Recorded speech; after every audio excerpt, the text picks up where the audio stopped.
Ferrari has reached a critical point in the 2025 Formula One season after the disastrous Miami Grand Prix, where the SF-25 was humiliated not just by McLaren, but also by Mercedes, Red Bull, and even Williams. The team from Maranello is now putting everything on the table. According to sources in the paddock, Ferrari is going all in on a package of aerodynamic upgrades, and these aren't just updates, they're a final gamble to rescue the season. The numbers don't lie. At Miami, the performance gap, once estimated at 0.3s per lap, tripled. That kind of deficit at this stage of the season is a nightmare. It's not just that the car was slow, it was unbalanced, unstable, and almost impossible to set up properly. Even Charles Leclerc and Lewis Hamilton, with all their experience, couldn't find a rhythm.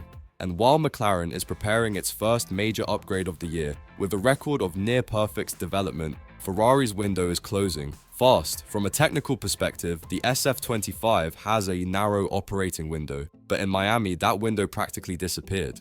Ferrari's engineers were forced to make extreme compromises, adjusting ride heights, increasing suspension stiffness, and abandoning their baseline setup. The result? A car that was neither quick in the straights nor confident in the corners. Now, Frédéric Vasseur is promising changes, but at what cost? And will they be enough to stop this downward spiral? It wasn't just a lack of pace. In Miami, Ferrari failed at something far more basic, setting up the car.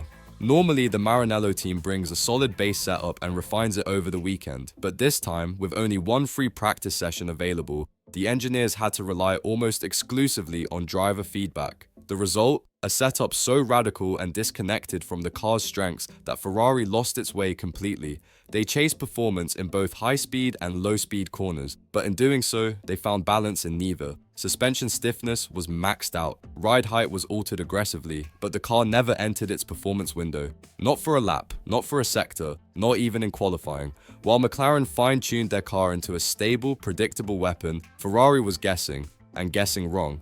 And that shows a deeper issue. The correlation between simulator data and reality is breaking down. The numbers from Maranello no longer match what the car does on track. And that's a red flag for any team, but especially for Ferrari, a team that already has a reputation for missing the target when it matters most. If they can't trust the simulator and they don't have time on track, what are they building their setups on? Ferrari entered 2025 hoping to fight at the front, but after Miami, reality has hit hard. They're not catching up. They're falling further behind. The problem isn't just that the SF-25 is slow, it's that the car isn't predictable. There's no sweet spot, no balance. And without that, not even Hamilton or Leclerc can work miracles. While Mercedes and McLaren manage to extract consistent performance, even if only for part of a race, Ferrari can't seem to find grip, confidence, or rhythm at all. And here's the danger. While Ferrari prepares its long-promised upgrades, so does everyone else. Red Bull, McLaren, Mercedes, they're all improving, and even Williams has now shown it can beat Ferrari on raw pace, as it did in Miami. So now Ferrari is placing all hope on what's coming next. The upgrades for Imola and Barcelona are no longer development steps, they're lifelines. Without them, the season is gone. But even more troubling is the loss of trust in Frédéric Vasseur. The team principal has started to lose credibility. The paddock sees it. The fans feel it. And after Miami, even some inside Maranello are starting to question the direction. The gamble is clear. Bring major upgrades and hope they work. But in Formula One, hope is never enough. Ferrari's next two races could define the rest of the 2025 season, or accelerate its collapse. And the pressure couldn't be greater. Imola and Barcelona are no longer regular race weekends. They are now judgment days for the SF-25. Frédéric Vasseur has confirmed that upgrades are coming, more downforce, a wider aerodynamic map, adjustments to ride height, solutions that are supposed to fix everything, but even he admits, it's not just about development, it's about putting everything together. And that's the problem, because Ferrari hasn't been able to put everything together since the car launched.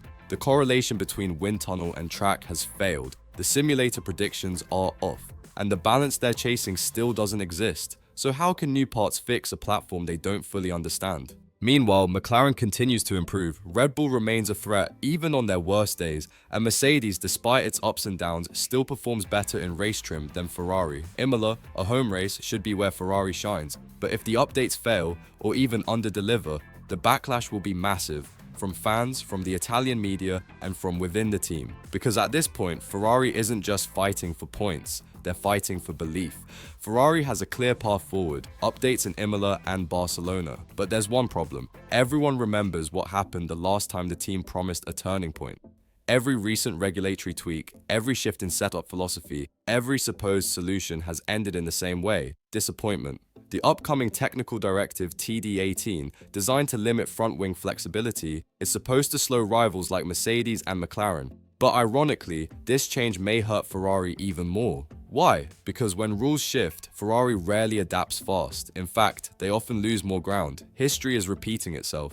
And now, the Maranello squad is facing a dilemma. Do they trust their current concept and fine-tune it? Or do they admit defeat and pivot toward 2026, cutting losses on 2025? The problem is, they've already spent the money, so now they must push forward and pray the data lines up. But even that's shaky, because in Miami, the correlation between the simulator and real-world performance was completely off. A setup mismatch is one thing. A fundamental lack of understanding is something else entirely.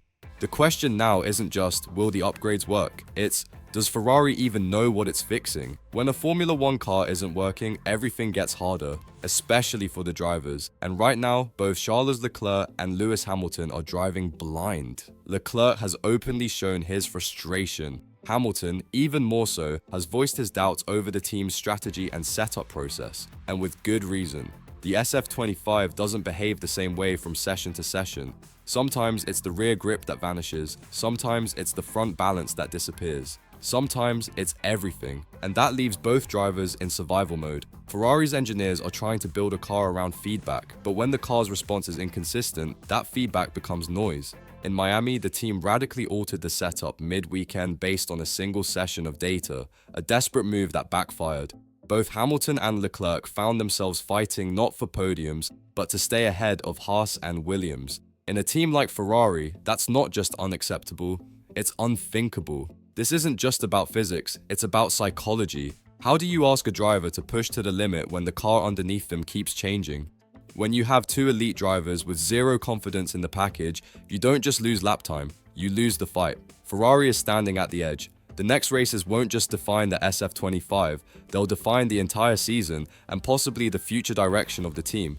The upgrades at Imola and Barcelona aren't optional, they're essential, not just to close the gap to McLaren and Mercedes, but to prove to their own drivers and engineers that this car still has a future.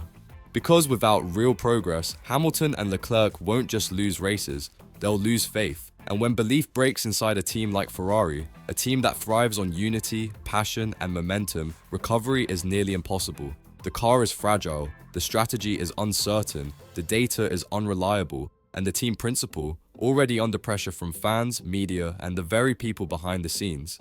So now we ask, will the upgrade save Ferrari's season, or are we witnessing a slow-motion collapse? Can Hamilton and Leclerc still trust this project? And is this gamble a step forward, or the last move before a complete reset?